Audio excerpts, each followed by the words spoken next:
Saat timnas Indonesia berhasil mengalahkan Vietnam dengan skor 3-2 dan berhasil lolos ke babak final dan menghadapi Thailand, euforia menghampiri pecinta sepak bola Indonesia, mengharapkan Indonesia kali ini mampu menghasilkan medali emas. Itu poin pertama. Yang kedua, ketika kita bicara timnas Indonesia yang sudah masuk ke laga final, ada satu kata yang nggak bisa kita singkirkan dari timnas Indonesia. Apa itu? Kata-kata hampir. Hampir mengalahkan Vietnam, hampir mengalahkan Thailand, hampir juara AFF, hampir mendapatkan medali emas, dan hampir-hampir lainnya. Semoga untuk final kali ini kata-kata hampir tidak menghampiri timnas Indonesia. Yang ketiga, ada siklus yang biasanya sering diulang-ulangi, sering di-share di media sosial pada saat timnas Indonesia gagal di laga final ataupun di laga-laga krusial. Apa itu? Disalahkanlah PSSI, disalahkanlah pelatih, disalahkanlah pembinaan, disalahkan kompetisi nggak bagus, membuat timnas Indonesia pun nggak bagus, dan bla bla bla bla lainnya. Semoga siklus tersebut, lingkaran tersebut untuk final kali ini teman-teman nggak akan ada dipublikasikan lagi. Karena harapan kita Indonesia mampu mengalahkan Thailand. Oke, poin keempat. Beberapa waktu yang lalu, ini aku share pengetahuan yang sangat amat bagus, menambah cakrawala, dan aku yakin gak ada di tempat lain. Beberapa waktu yang lalu, aku melakukan interview dengan Coach Rudy Eka Priambada, selaku pelatih kepala timnas Indonesia Putri. Dan beliau mengirimkan ke aku sebuah laporan bagaimana seorang pelatih timnas dan staf ofisialnya membuat laporan perkembangan suatu tim sepak bola tersebut. Dalam momen ini, Coach Rudy Eka men-share kepada aku dan aku tampilkan di layar ini tentang bagaimana Coach Rudy Eka dan stafnya membuat sebuah laporan perkembangan timnas Indonesia Putri. Dan poin kelima, kita kaitkan dengan timnas Indonesia Putra yang akan berlaga di laga final menghadapi Thailand. Oke, kita bahas sedikit tentang Thailand. Thailand identik dengan pola 1-4-3-3 di atas lapangan. Ketika tanpa bola, identiknya polanya itu 1-4-1-4-1. Ada salah satu yang hebat dimiliki timnas Thailand, yang dimana ini udah kerasa banget mulai dari level usia muda sampai dengan level timnas senior. Di seniornya lebih matang banget. Apa itu? Atur tempo. Lihat pada saat menghadapi Myanmar, menghadapi tim-tim lain, tempo yang mereka atur itu sangat amat presisi mereka jalankan.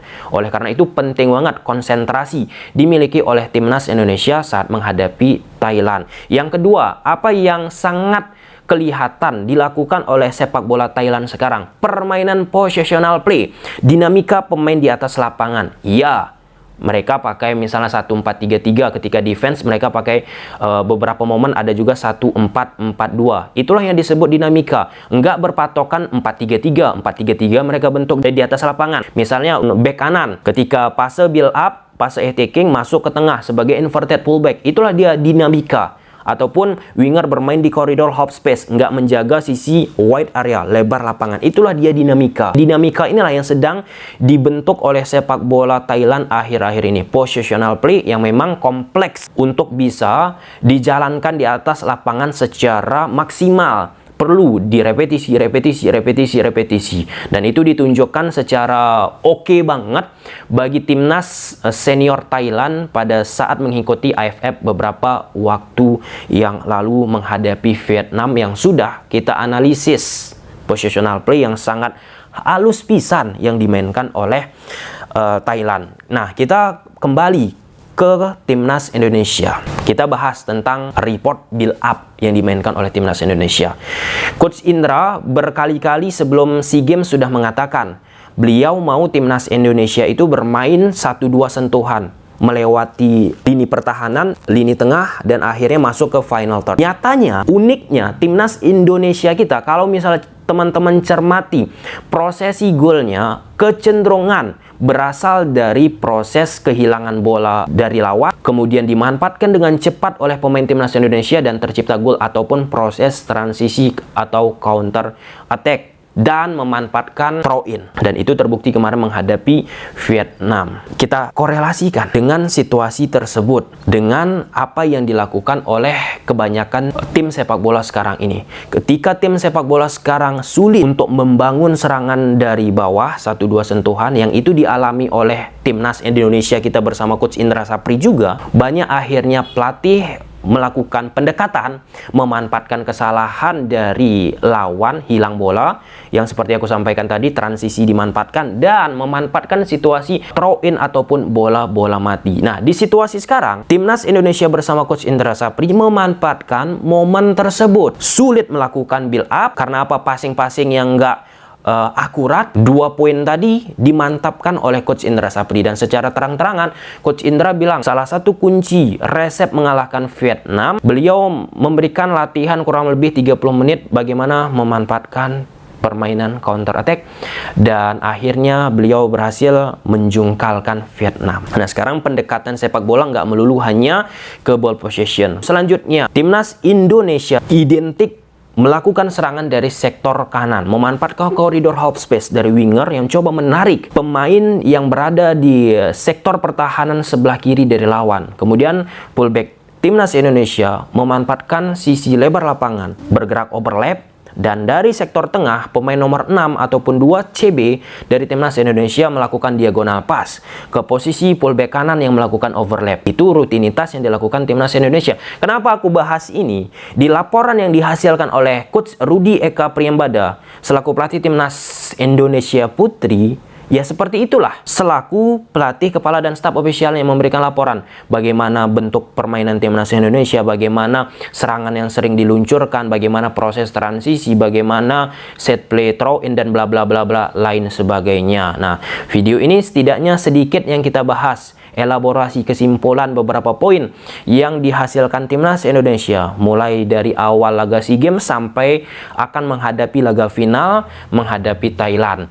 Nah, oleh karena seringnya timnas Indonesia memanfaatkan sektor kanan ketimbang sektor kiri lewat Pratama Arhan, yang kebetulan Arhan di laga final ini tidak akan tampil, harusnya timnas Indonesia memiliki opsi lain jika sektor kanan menjadi sektor yang bisa dimatikan oleh Thailand di laga final. Jujur, saat Indonesia menghadapi Vietnam, itu lama-kelamaan sektor kanan yang terus coba dieksploitasi Indonesia 1, 2, 3 kali, teman-teman, pelan-pelan bisa dieliminasi oleh timnas Vietnam. Dengan apa?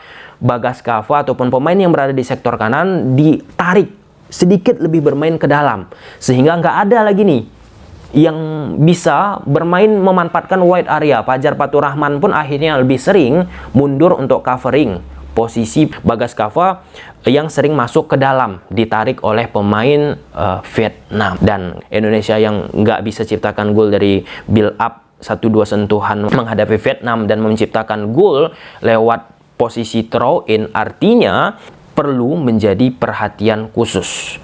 Ya, memang ketika kita bahas turnamen nggak harus bermain 1-2 sentuhan untuk bisa menciptakan gol. Banyak tim sepak bola yang ada di dunia di turnamennya jelek mainnya tapi bisa juara. Itu yang harus kita garis bawahi juga. Selanjutnya, bola udara. Ini PR timnas Indonesia kita.